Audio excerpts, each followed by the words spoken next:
konektivitas pembangunan jalan dan jembatan membutuhkan anggaran. Kami di Provinsi Maluku Utara, khususnya di provinsi, di tahun 2026 ini ada DAU kami dipotong 300 miliar dan dana bagi hasil kami dipotong 60%. Pada saat pertemuan dengan Menteri Keuangan, beliau menjelaskan bahwa ini sebenarnya bukan pemotongan, bukan hilang, tetapi relokasi. Artinya bahwa anggaran tersebut akan dialirkan melalui kementerian lembaga kembali ke daerah. Nah, dalam hal ini sampai dengan hari ini kami belum melihat 3,5 triliun itu mengucur ke daerah. Jadi harapan kami bahwa program yang kembali 3,5 triliun itu dalam bentuk jalan jembatan, karena itu yang kami butuhkan. Tanpa jalan jembatan kami akan terus ditanya oleh warga, apa manfaatnya pertumbuhan ekonomi ini, apa manfaatnya hilirisasi ini, apa manfaatnya angka pertumbuhan ekonomi 34% ketika pemerataan ekonomi tidak kami rasakan.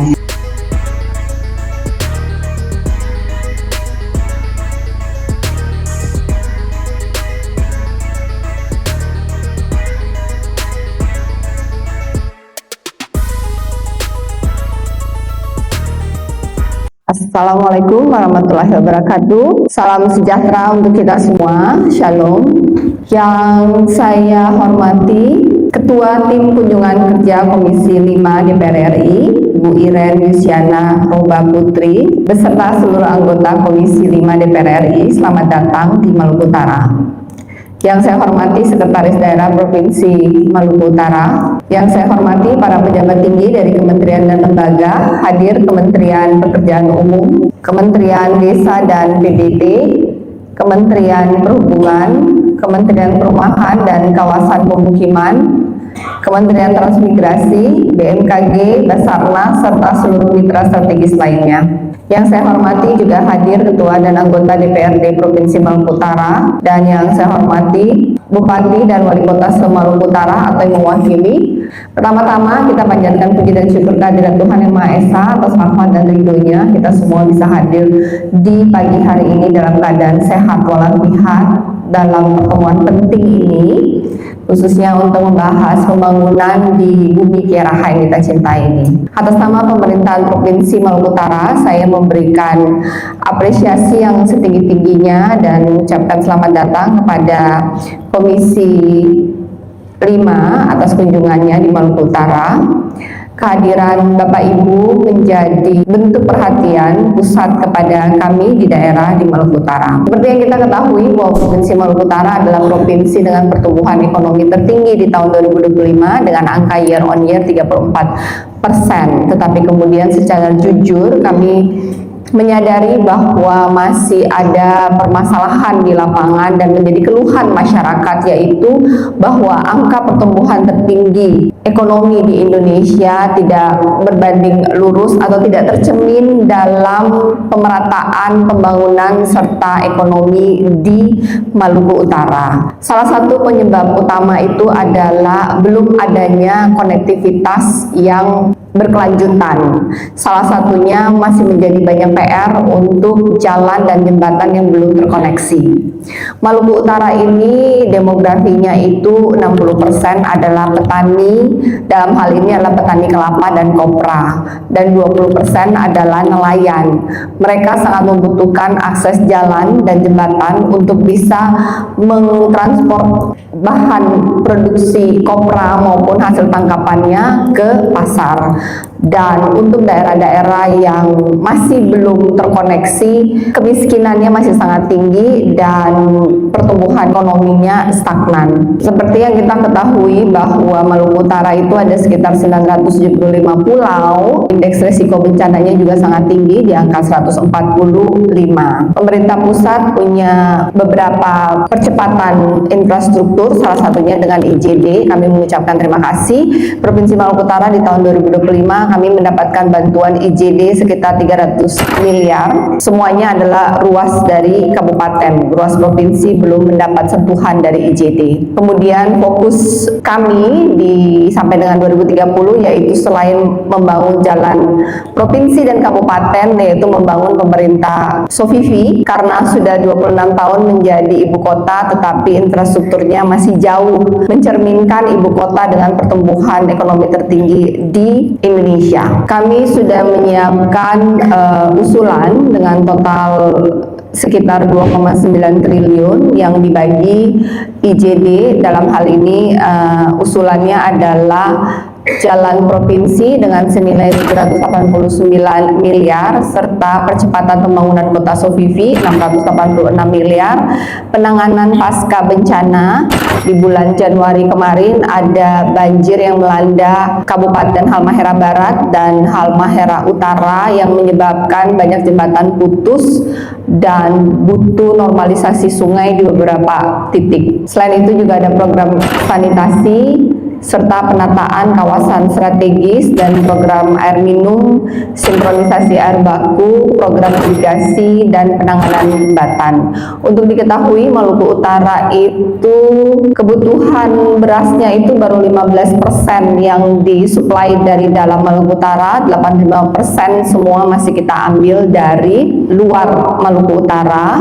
Dan di tahun 2026 ini kita mendapat bantuan dari Kementan pembuka lahan baru seluas 10.000 hektar.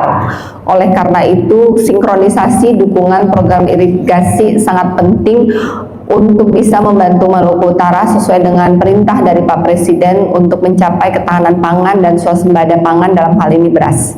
Provinsi Maluku Utara, untuk diketahui, ibu kota Sofifi sampai dengan hari ini walaupun sudah berusia 26 tahun belum memiliki airport sendiri. Jadi airport kita masih menggunakan airport yang ada di kota Ternate. Kenapa ibu kota Sofifi belum bisa terlalu berkembang? Kembali lagi, karena tidak adanya airport. Solusi yang akan kita lakukan hasil kerjasama komunikasi dengan Kementerian Perhubungan, ada airport di Halmahera Tengah.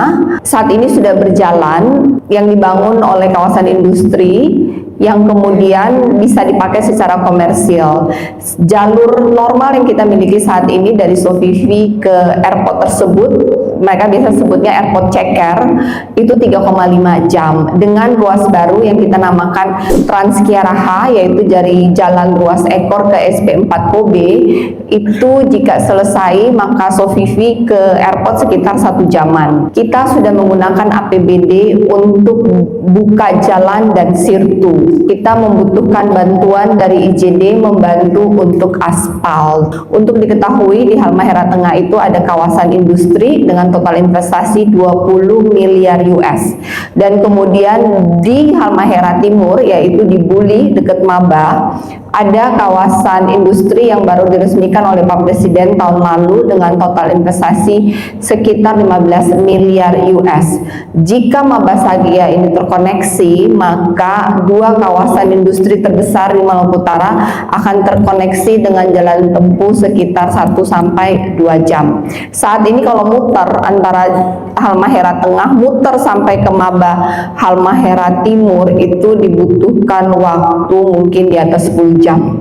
Dengan terkoneksinya Maba Sagia ini, maka Halmahera Tengah ke Halmahera Timur bisa ditempuh dalam waktu 1-2 jam. Kenapa kita kesulitan membangun ibu kota Sofifi? Karena ibu kota Sofifi ini statusnya sampai hari ini masih kelurahan. Sofifi tidak memiliki kode wilayah sendiri. Sofifi berada di bawah kota Tidore, dan kota Tidore sendiri mempunyai 2 wilayah. Jadi kota Tidore kantornya adalah di Pulau Tidore, sedangkan Sofifi adanya di Pulau Halmahera. Dengan satu APBD yang dimiliki oleh kota Tidore harus membangun 2 wilayah, yaitu Pulau Tidore dan Sofifi yang ada di Pulau Halmahera, sehingga pembangunan Sofifi selama ini tersendat-sendat. Ini menjadi PR yang sudah kita komunikasikan dengan Komisi 2, dengan Kemendagri. Kemarin waktu ada kunjungan Wapres pun untuk bagaimana Sofifi bisa memiliki kode wilayah sendiri sehingga pembangunan di Sofifi bisa ada percepatan. Selain itu juga peningkatan jalan ruas KAO Toliwang. Di KAO ini ada sekolah rakyat, jadi sesuai dengan perintah dari Pak Presiden untuk mensupport sekolah rakyat sebagai program strategis nasional. Yang kedua, percepatan pengembangan kota Sofifi. Kita membutuhkan anggaran sebanyak 686 miliar untuk stadion sepak bola, rumah sakit kelas B. Saat ini rumah sakit di Sofifi itu baru kelas D. Sebenarnya sesuai dengan program dari Pak Presiden ada PHTC. Jadi satu kabupaten yang belum memiliki rumah sakit tipe C bisa dibantu oleh Kemenkes membangun melalui program PHTC. Tetapi kembali lagi, karena Sofifi adanya di bawah kota Tikep dan kota Tikep sudah memiliki rumah sakit tipe B di Pulau Tidore, sehingga Sofifi tidak bisa mendapatkan rumah sakit yang dibangun. Padahal di tahun kemarin saya bisa berkomunikasi dengan Kemenkes bisa mendapatkan 3 rumah sakit tipe C di Halmahera Timur, di Sula, Taliabu, dan di 2026 ini kita mendapat di Halmahera Tengah. Tetapi Sofifi sebagai ibu kota, karena dengan status kelurahan dan di bawah Tikep, Sofifi sendiri tidak bisa mendapatkan bantuan dari Kemenkes. Oleh karena itu, jika ada bantuan atau ada solusi lain yang bisa diusulkan dari Komisi 5 akan sangat membantu.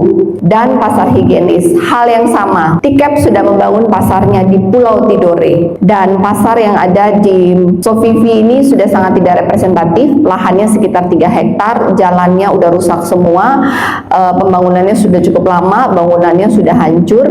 Oleh karena itu, ini menjadi salah satu usulan yang kami usulkan ke pemerintah pusat melalui Komisi 5 untuk bisa dibantu pembangunan pasar higienis serta terminal, dan kita di Sofifi belum memiliki gedung pemadam kebakaran. Dan yang ketiga, penanganan pasca banjir. Semua usulan sudah kita serahkan melalui Balai PU yang ada di Provinsi Maluku Utara, berkomunikasi baik dengan Balai Bina Marga dan SDA, menginventaris semua kerusakan akibat dari banjir di bulan Januari, Halut dan Halbar. Dan berikutnya ada program sanitasi, kawasan strategis, program air minum, sinkronisasi air baku, irigasi, dan penanganan jembatan. Next.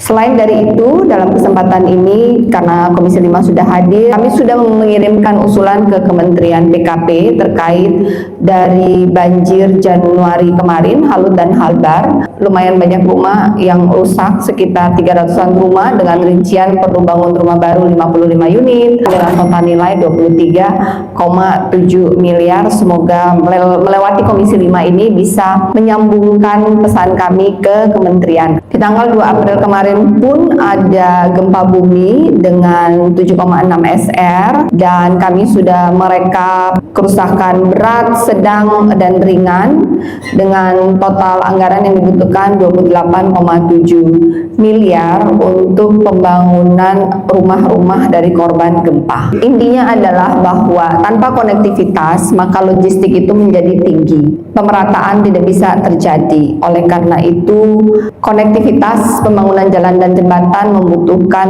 anggaran. Kami di Provinsi Maluku Utara, khususnya di provinsi di tahun 2026 ini ada DAU kami dipotong 300 miliar dan dana bagi hasil kami dipotong 60%. Pada saat pertemuan dengan Menteri Keuangan, beliau menjelaskan bahwa ini sebenarnya bukan pemotongan, bukan hilang, tetapi relokasi.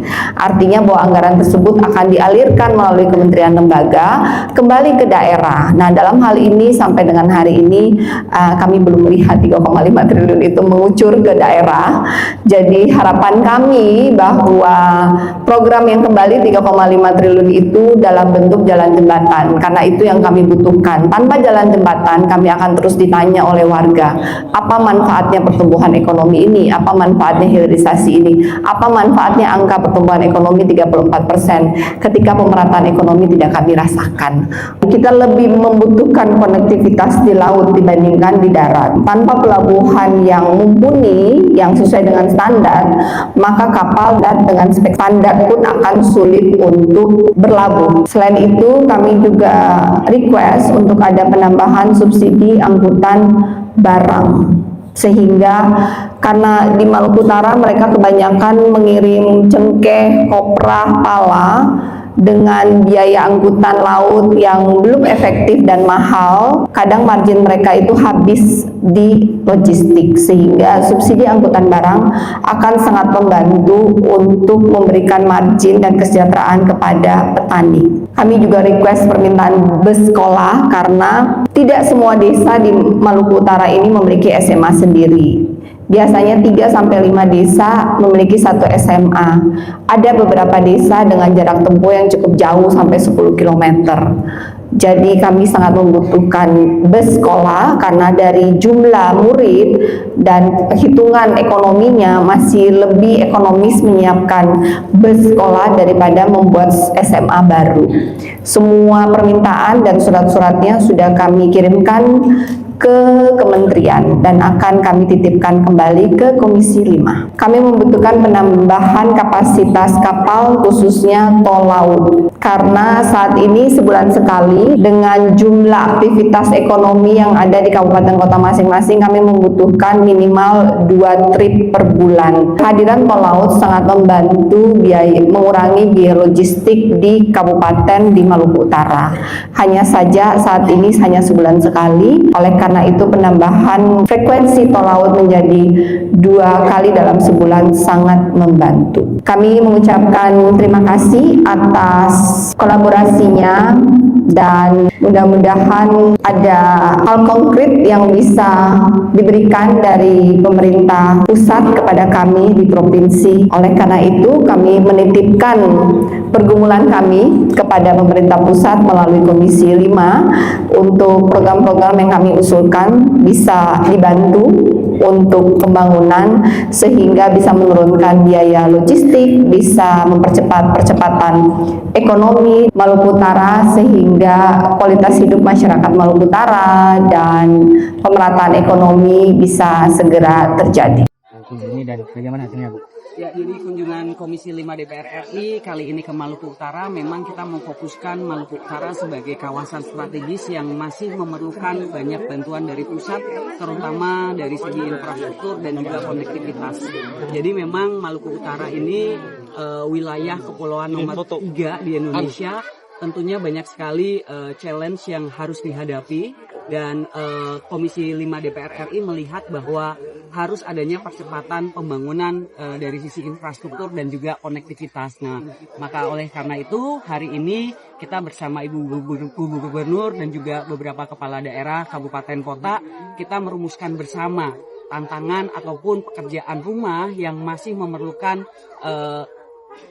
bantuan dari pusat, dari dana APBN itu seperti apa. Nah, ini puji Tuhan hari ini komunikasi ataupun forum silaturahmi itu bisa tercapai dan nanti Komisi 5 tentunya akan mengawal, memfollow up terkait dengan tadi permintaan ataupun kebutuhan yang dirasa menjadi sangat perlu harus segera hadir di Maluku Utara. Itu dari saya mengucapkan terima kasih sekali terutama kepada Ibu Gubernur dan juga kepada Pemda seluruh Maluku Utara yang sangat aktif ya dalam memberikan data-data terkait dengan pembangunan yang harus dilakukan oleh pemerintah pusat. Mungkin itu dari saya. Untuk kualitas pembangunannya gimana, Bu, tadi setelah dilihat? Kualitas pembangunan memang kita melihat beberapa titik. Tadi salah satunya adalah impres jalan daerah di Kota Ternate.